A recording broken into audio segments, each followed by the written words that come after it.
Well, hello. I hope everyone is doing well. This is the first time where churches have to gather virtually for Good Friday services. We are living in a strange time, yet we know that nothing surprises our God. He's got the whole world in his hands. He's got you and me, brothers and sisters. So I really believe that, and I hope you do too.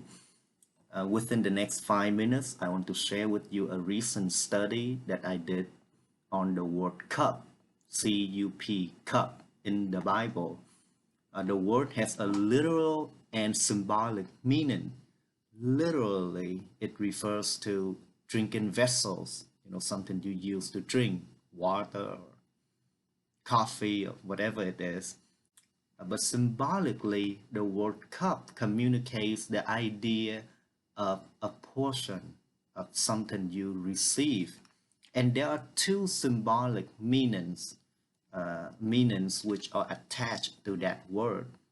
First, it speaks of the judgment for those who do not worship God. And the Israelites drank the cup of God's wrath because of their sins. The nations around them also drank from that cup. All sinners, we are all born sinners. All of us will drink from that cup. That is our portion. That is what we will receive. And it is a terrifying reality when you think about that. Now, recall with me what the Lord said to Moses in Exodus 34 6 through 7. He said, and he passes in front of Moses, proclaiming, the Lord, the compassionate and gracious God, slow to anger and abounding in love and faithfulness, maintained in love to thousands and forgiven wickedness, rebellion, and sin. Yet he does not leave the guilty unpunished. He punishes the children and their children for the sin of the parents to the third and fourth generation. The question we have to ask is how? How? If God is compassionate and gracious and slow to anger and abounding in love and faithfulness and maintaining love to thousands and forgiving wickedness, rebellion, and sins, how can he forgive sin? In fact, God made clear in that same verse that he will not let the guilty go unpunished. Do you see the tension there? So it is certain that all people will drink from the cup of God's wrath because we are all sinners. We are all born sinners. And yet the Bible tells us that somehow, in some way, that cup can be taken away from us. Yes, God will punish sin, but God will also forgive sins.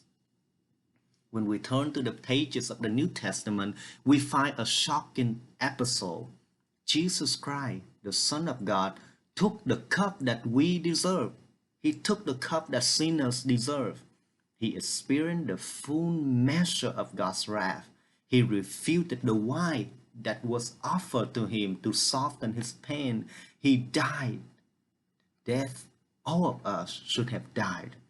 And at the cross, we see the answer to the dilemma in Exodus 34. Yes, God will forgive sin, but yes, God will also punish sins. But the solution, the only solution, is that an innocent person will have to die for the guilty person. I say it again, an innocent person has to die for the guilty. And that's what Isaiah told us in Isaiah chapter 53, verses 4 through 6. Surely he took up our pain and bore our suffering. Yet we consider him punished by God, stricken by him, and afflicted. But he was pierced for our transgressions, he was crushed for our iniquities. The punishment that brought us peace was upon him, and by his wounds we are healed. We all like sheep have gone astray.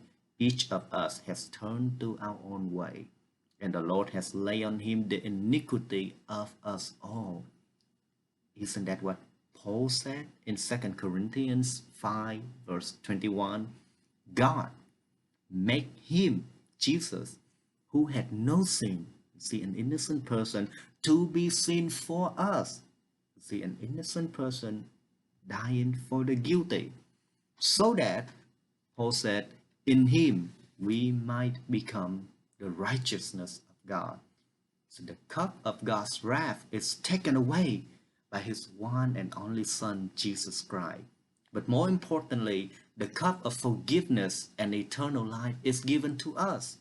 As Jesus shared the last meal with his disciples, he took the cup and said in Matthew 26, verse 28, "This is my blood of the covenant, which is poured out for many for the forgiveness of sin."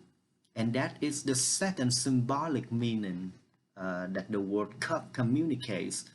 It is what grace is. That's what grace is, receiving from God, something you do not deserve. Jesus took the cup of God's wrath so we can be forgiven. And tonight, as we remember what Christ has done on the cross, we should also ask ourselves, which cup are we holding in our hands? The cup of God's wrath or the cup of God's grace? If you are still holding tight to the cup of God's wrath, it is time for a new cup. It is time for a new drink. And as Jesus promises in John 4, verse 14, whoever drinks the water I give them will never thirst. Indeed, the water I give them will become in them a spring of water welling up to eternal life. So come to Jesus. Come, put your faith in him.